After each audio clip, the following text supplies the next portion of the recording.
Everyone, Hindi ज्ञान सागर channel में आप सभी का बहुत बहुत स्वागत है।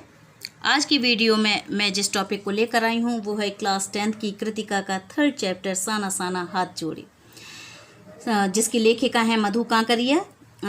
जो ये एक यात्रा वृत्तांत है जिसमें लेखिका गंगटोक की यात्रा पर हिमालय के दर्शन करने के लिए निकली हुई हैं।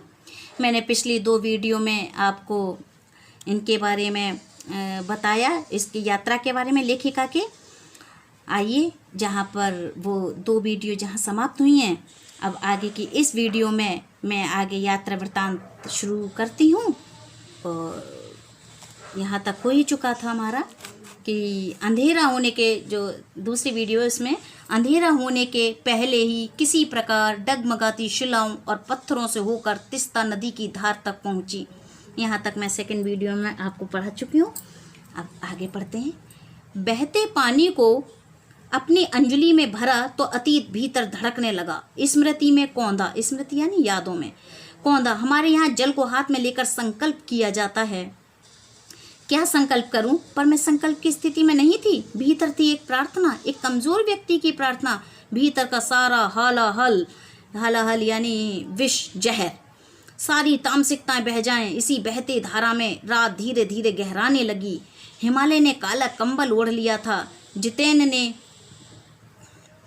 ने लकड़ी के बने खिलौनों से उस छोटे से गेस्ट हाउस में गाने की तेज धुन पर जब अपने संगी साथियों के साथ नाचना शुरू किया तो देखते देखते एक आदिम रात्रि की महक से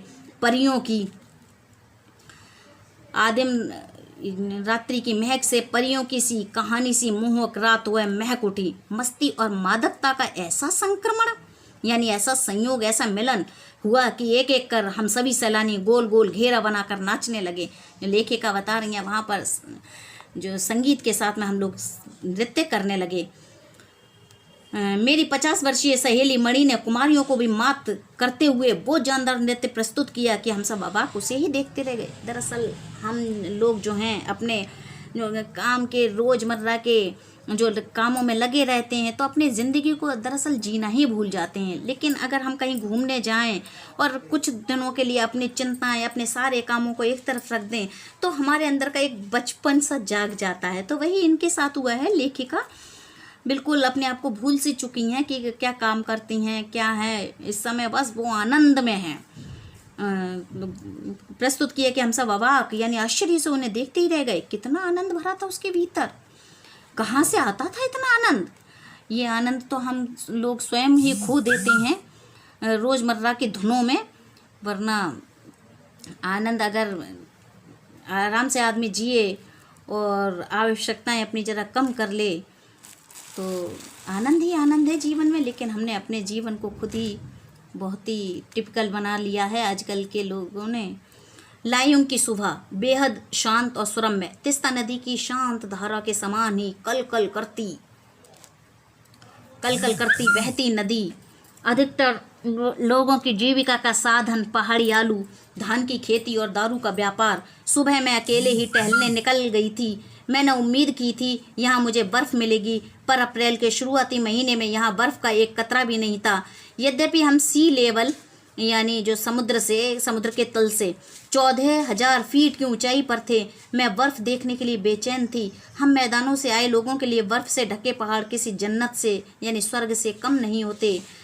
वहीं पर घूमते हुए एक सिक्किमी नवयुवक ने मुझे बताया कि प्रदूषण के चलते स्नोफॉल लगातार कम होती जा रही है, पर यदि मैं कटाव चली जाऊं, कटाव एक जगह का नाम है, तो मुझे वहां शर्तिया बर्फ मिल जाएगी। कटाव यानी भारत का स्विट्ज़रलैंड। स्विट्ज़रलैंड का आपने नाम सुना होगा, विदेशों में सबसे खूबसूरत जगह है जिसे धरती का स्वर्ग कहा जाता है। कटाव जो कि अभी तक टूरिस्ट स्पॉट नहीं बनने के कारण सुर्खियों में यानी चर्चा में नहीं आया था और अपने प्राकृतिक स्वरूप में था। कटाव जो लायुंग से 500 फीट ऊंचाई पर था और करीब 2 घंटे का सफ़र था। वह नवयुवक मुझसे बतिया रहा था और उसकी घरवाली अपने छोटे से लकड़ी के बाहर हमें उत्सुकतापूर्वक देख रही थी कि तभी गाय ने बाहर आकर थैले में रखा उसका महुआ गुड़प कर लिया यानी निगल लिया। मीठी झिड़कियां देकर उसने गाय को भगा दिया।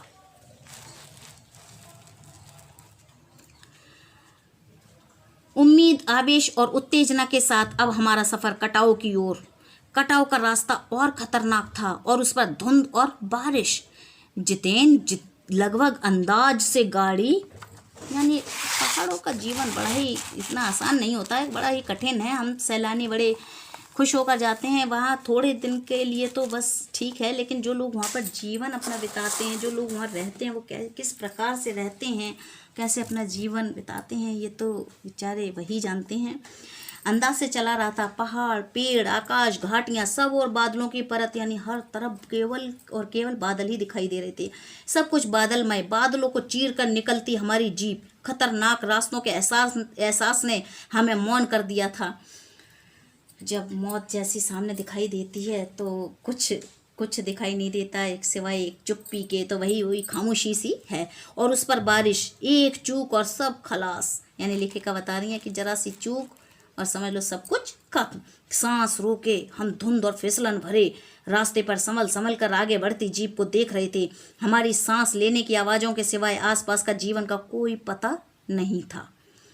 फिर नजर पड़ी बड़े बड़े शब्दों में लिखी एक चेतावनी पर। If you are married, divorce speed. थोड़ी ही दूर आगे बढ़े कि एक चेतावनी, फिर एक चेतावनी। दुर्घटना से देर भली, सावधानी से मौत टली। करीब आधे रास्ते बाद धुंध छटी और साथ ही सृष्टि और हमारे बीच फैला सन्नाटा भी हटा। नार्गे उत्साहित होकर कहने लगा, कटाव हिंदुस्तान का स्विट्जरलैंड है। मेरी सहेली मणि स्विट्जरलैंड घूम आई थी, उसने तुरंत प्रतिपाद किया, नहीं, स्विट्जरलैंड भी इतनी ऊंचाई पर नहीं है और ना ही इतना सुंदर। अरे लोग कह देते हैं कि भारत में कुछ भी नहीं है, लेकिन भारत में लोगों ने देखा ही क्या है। अपने देश से बढ़कर, देश से खूबसूरत और अच्छा देश कोई और नहीं। हमारे देश में किसी भी चीज़ की, किसी भी संसाधन की कोई कमी नहीं, न सुंदरता की, न मानव संसाधन की, न किसी भी चीज़ की। हम कटाव के करीब आ रहे थे क्योंकि दूर से ही बर्फ से ढके पहाड़ दिखने लगे थे। पास में जो पर्वत थे वे आधे हरे काले दिख रहे थे। लग रहा था जैसे किसी ने इन पर पहाड़ों पर पाउडर छिड़क दिया हो। कहीं पाउडर बची रह गई हो और कहीं वह धूप में बह गई हो। नार्गी ने उत्तेजित होकर कहा, देखिए एकदम ताज़ा बर्फ है, लगता है रात में गिरी है ये बर्फ। थोड़ा और आगे बढ़ने पर अब हमें पूरी तरह बर्फ से ढके पहाड़ दिख रहे थे, सावन के झाग की तरह सब और गिरी हुई बर्फ। मैं जीप की खिड़की से मुंडी निकाल दूर दूर तक देख रही थी, चांदी से चमकते पहाड़। एकाएक जितेन ने मुझे पूछा, कैसा लग रहा है? मैंने जवाब दिया, राम रोछो, यानी अच्छा है।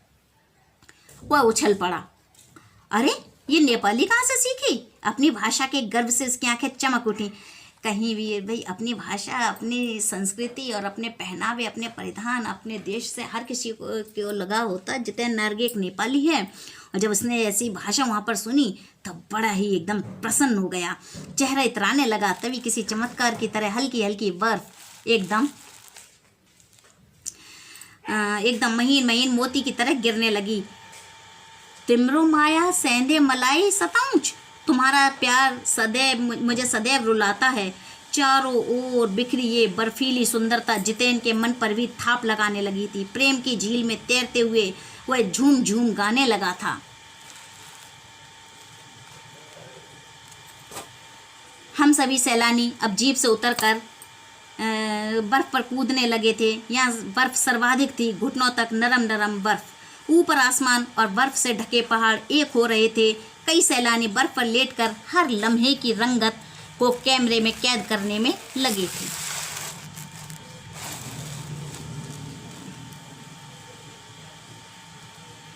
मेरे पाँव झनझन करने लगे थे, पर मन वृंदावन हो रहा था। भीतर जैसे देवता जाग गए थे। मैं ख्वाहिश हुई कि मैं बर्फ पर लेटकर इस बर्फीली जन्नत को जी भर कर देख लूं, पर मेरे पास बर्फ पर पहनने वाले लंबे लंबे जूते नहीं थे। मैंने चाहा कि किराए पर ले आऊं, पर कटाव, यूमथांग और झांगू लेक की तरह टूरिस्ट स्पॉट नहीं था। इस कारण यहाँ झांगू की तरह दुनिया भर की तो क्या एक भी दुकान नहीं थी। खैर, दनादन फोटो खिंचवाने की बजाय मैं उस सारे परिदृश्य को अपने भीतर लगातार खींच रही थी जिससे महानगर के डार्क रूम में इसे फिर देख सकूं। संपूर्णता के उन क्षणों में ये हिम शिखर मुझे मेरे आध्यात्मिक अतीत से जोड़ रहे थे। शायद ऐसे ही विभोर कर देने वाली दिव्यता के बीच हमारे ऋषि मुनियों ने वेदों की रचना की होगी। जब आप इस तरीके की जगह पर आए रुपए पैसे की दौड़ से दूर, भगवान, इस तरीके प्रकृति के आप जितना नज़दीक जाएंगे आप ईश्वर के उतने, समझ लीजिए, नज़दीक होते जाएंगे। तो लेखिका के साथ भी यही हो रहा है। जीवन सत्यों को खोजा होगा, सर्वे भवन्तु सुखिना का महामंत्र पाया होगा। अंतिम संपूर्णता का प्रतीक वह सौंदर्य ऐसा कि बड़े से बड़ा अपराधी भी इसे देख ले तो क्षणों के लिए ही सही करुणा का अवतार बुद्ध बन जाए। और तभी दिमाग में कौंधा कि मिल्टन ने ईव की सुंदरता का वर्णन करते हुए लिखा था कि शैतान भी उसे देखकर ठगा सा रह जाता था और दूसरों का अमंगल करने की वृत्ति भूल जाता था।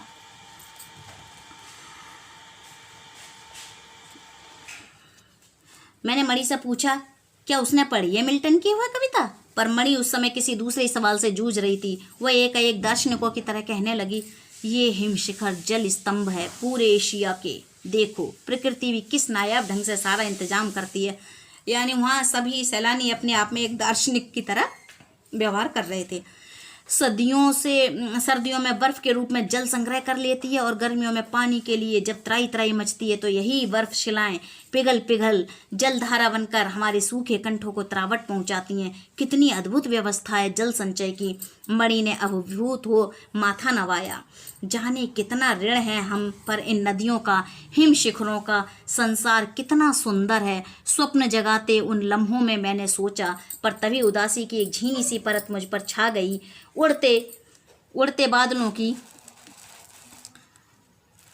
बादलों की तरह पत्थर तोड़ते उन पहाड़ियों का ख्याल आ गया। आत्मा की अनंत परतों को छीलता हुआ हमारा ये सफ़र थोड़ा और आगे बढ़ा कि तभी देखा इक्की दुक्की फौजी छावनियाँ। ध्यान आया ये बॉर्डर एरिया है, थोड़ी दूर पर ही चीन की सीमा है। एक फौजी से मैंने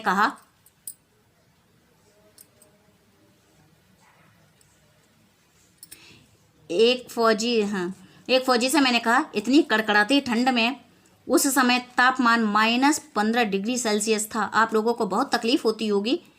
वह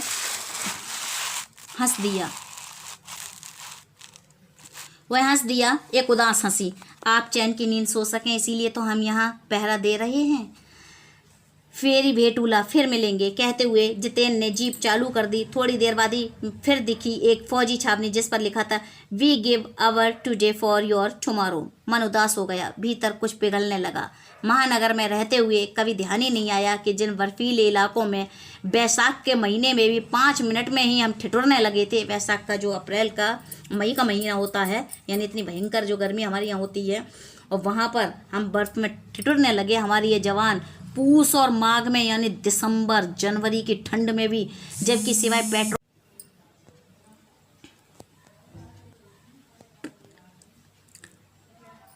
सिवाय पेट्रोल के सब कुछ जम जाता है, तैनात रहते हैं और जिन संकरे घुमावदार और खतरनाक रास्तों से गुजरने भर में हमारे प्राण कांप उठते हैं, उन रास्तों को बनाने में न जाने कितनों के जीवन अपनी मियाद के पूर्व ही खत्म हो गए।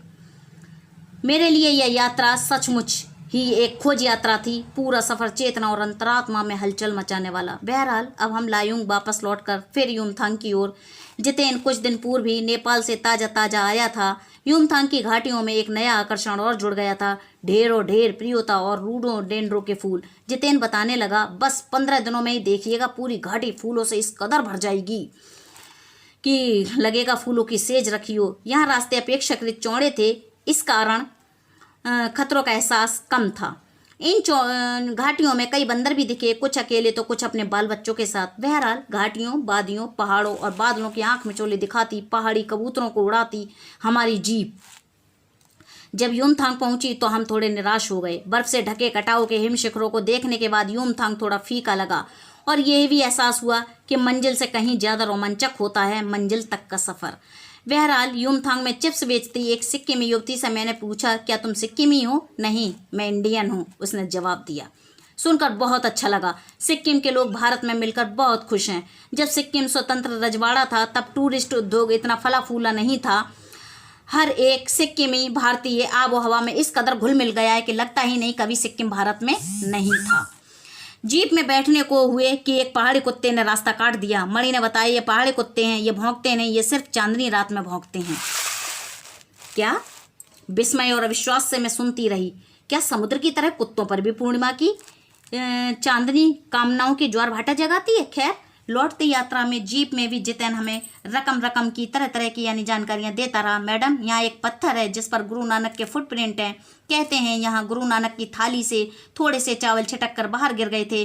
जिस तरह चावला छिटक कर गिरे थे वहाँ चावल की खेती होती है। करीब 3-4 किलोमीटर बाद ही उसने फिर उंगली दिखाई। मैडम, इसे खेदुम कहते हैं। यह पूरा लगभग 1 किलोमीटर का एरिया है। यहाँ देवी देवताओं का निवास है। यहाँ जो गंदगी फैलाएगा वह मर जाएगा। तुम लोग पहाड़ों पर गंदगी नहीं फैलाते? उसने जीभ निकालते हुए कहा। नहीं मैडम, पहाड़, नदी, झरने, हम इनकी पूजा करते हैं। इन्हें गंदा करेंगे तो हम मर जाएंगे। तभी गैंगटॉक इतना सुंदर है। मैंने कहा, गैंगटॉक नहीं मैडम, गंतोक कहिए। इसका असली नाम गंतोक है। गंतोक का मतलब है पहाड़। मैं कुछ पूछती कि वो फिर चालू हो गया। मैडम, युमथांग भी पहले टूरिस्ट स्पॉट नहीं था। ये तो सिक्किम जब भारत में मिला उसके भी कई वर्ष बाद भारतीय आर्मी के कप्तान शेखर दत्ता के दिमाग में आया कि यहाँ सिर्फ फौजियों को रखकर क्या होगा। घाटियों के बीच रास्ते निकालकर इसे टूरिस्ट स्पॉट बनाया जा सकता है। आप देखिए, अभी तो रास्ते बन रहे हैं। हाँ, रास्ते अभी भी बन रहे हैं। नए नए स्थानों की खोज अभी भी जारी है। शायद मनुष्य की इसी असमाप्त खोज का नाम सौंदर्य है। मन ही मन में कहती हूँ और जीप आगे बढ़ जाती है। इस यात्रा वृत्तांत में हिमालय के सौंदर्य ने हर कदम पर लेखिका को विस्मित और आत्मविभोर कर दिया और प्रकृति के माया और छाया का अनूठा खेल भी लेखिका को दिखाई दिया है। इस तरह कटाव पर किसी दुकान का ना होना लेखिका के लिए बड़ा अजीब सा लगा। और लेकिन ये इसलिए कि अगर दुकान होगी तो वहाँ की जो खूबसूरती है वो ख़त्म हो जाएगी, क्योंकि पर्यटक वहाँ पर गंदगी करेंगे। और इसमें यात्रा वृत्तांत में ये भी दिखाया है कि देश की सीमा पर बैठे फौजी किस तरह से कठिनाइयों से जूझते हैं। इनका जीवन बड़ा ही कठिन होता है। ये इस पाठ में लेखिका ने चीन की सीमा पर तैनात सैनिकों की हिम्मत और कर्तव्य निष्ठा को नज़दीक से देखा। और यहाँ का तापमान गर्मी में भी माइनस तापमान 15 डिग्री सेल्सियस होता है और हमारे फौजी वहाँ पहरा देते हैं, तब कहीं जाकर हम चैन की नींद सोते हैं। तो ये सब चीज़ें इन्होंने लेखिका ने इस यात्रा वृत्तांत में बताई हैं। और इस प्रकार ये यात्रा वृत्तांत अब यहीं पर समाप्त होता है। धन्यवाद।